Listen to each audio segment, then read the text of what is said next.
on the water, an adventure around this great brown land and beyond.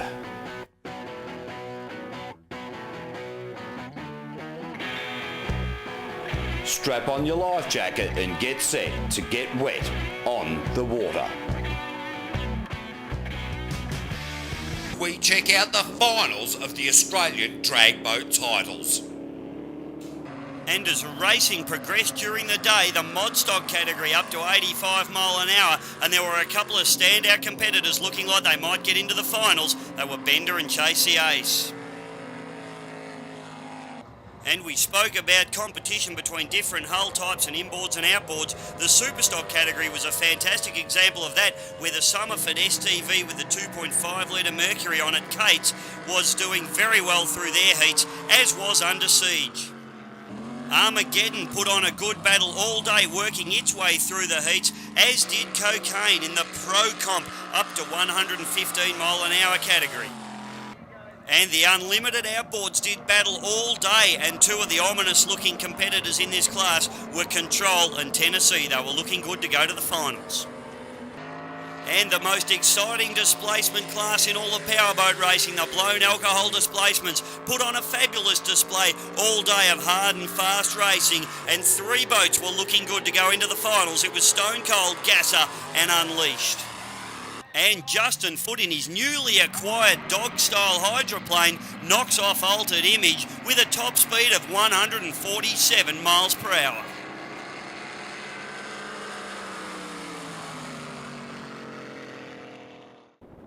And into finals time now, and it is mod stock up to 85 mile an hour. Bender versus Chase the Ace. They get off the line. The Bender getting a little bit loose off the line. Have a look at Chase the Ace in lane 2, porpoising and jumping its way. The little Everingham pushing very hard, but it looks as though Bender may have the edge over the Chase the Ace. Across the line he does. Okay, we're standing on the bank now with Steve Northey, driver of Bender, the little Stevens TR2 tunnel runner. Mate, mod stock Australian champion. That must feel pretty good. Yeah, it does actually. We had a little bit of a problem. We come all the way from Kiwa at Albury-Wodonga. It's about a 6-hour drive.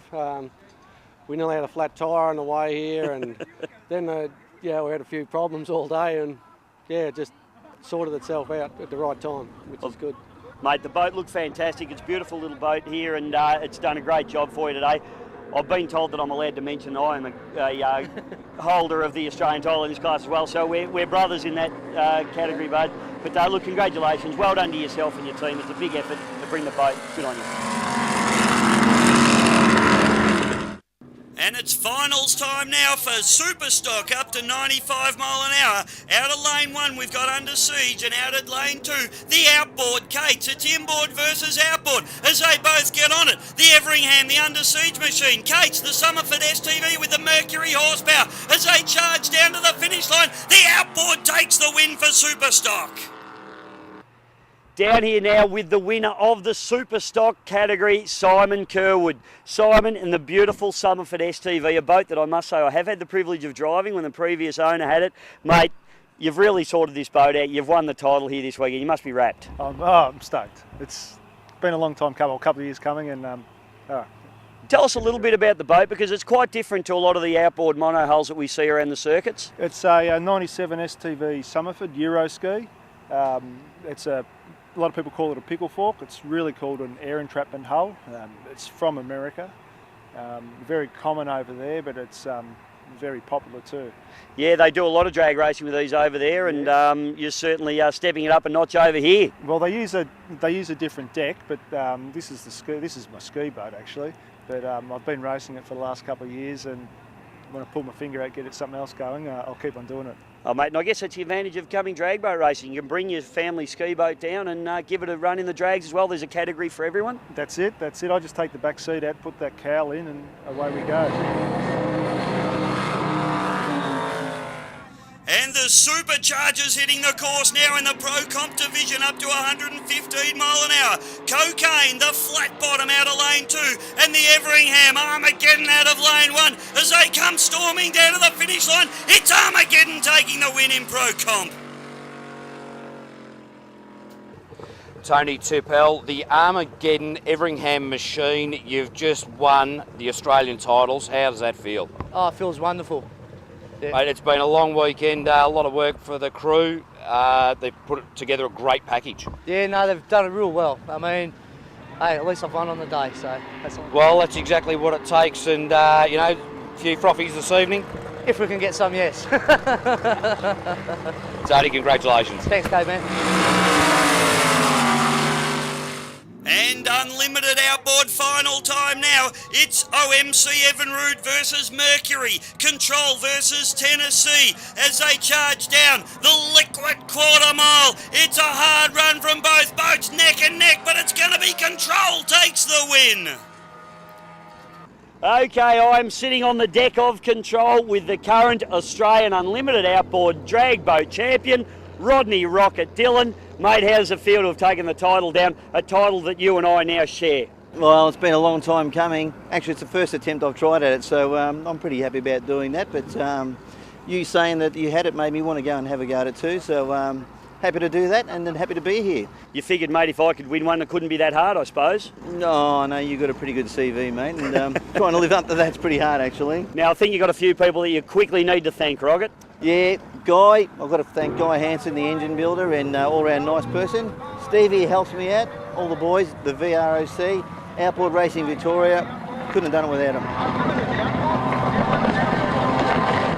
And drama and sensation in the blown alcohol displacement category, both Stone Cold and Unleashed unable to approach the starter, leaving Gasser to do a single buy and pick up the Australian title. Dave Bradford, winner of the blown alcohol displacement Australian drag boat titles for the second year in a row. Congratulations, mate. Thanks, Caveman. I tell you what, a bit of a cacophony of errors at the end there. What was the story? I think I was pretty lucky. It was really bad that the other two guys in the final didn't actually get to run the final because they both broke down. Well, first, you must be able to run and get to the end. First, you must finish to finish first.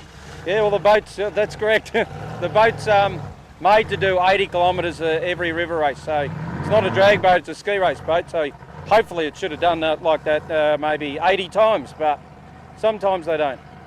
Well, mate, your 17-foot Stevens and the crew and the whole package really did come together in a bit of a weird way towards the end. Yeah, I was pretty rapt to win it back-to-back because we won it last year as well, and it's not even on alcohol, it's a Navgas boat and it's a ski race boat, but I still feel sorry for the two guys that weren't in the finals, even though I did win. It's a funny way of winning, but oh well, I'll still take it. Well, Bisho, it has been a sensational day at the Australian drag boat titles as the shadows get longer here on the course and the boys pack up. What was your take on the day? Oh, fantastic day, Caveman. We saw some really good passes, saw a couple of breakages, which was unfortunate for the guys. We saw an interesting run off in the blown alcohol displacement class. Of course, Dave having to run off by himself in the end. Two competitors broke down and couldn't face the starter, so that's really unusual. Great to see a lot of outboards here. It was a perfect day, and I think the crowd had a ball.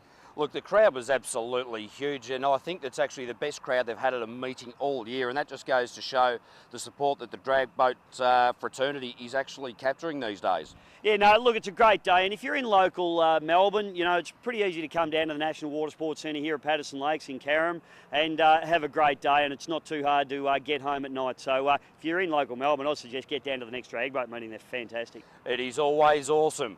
And remember, whether you're belting it up the track in a BAD or you're just sailing over the horizon, a bad day on the water is better than a good day at work. See you next week. And don't forget to tell your mates about the onthewater.com.au website. Just in case they missed the show, they can check it out there.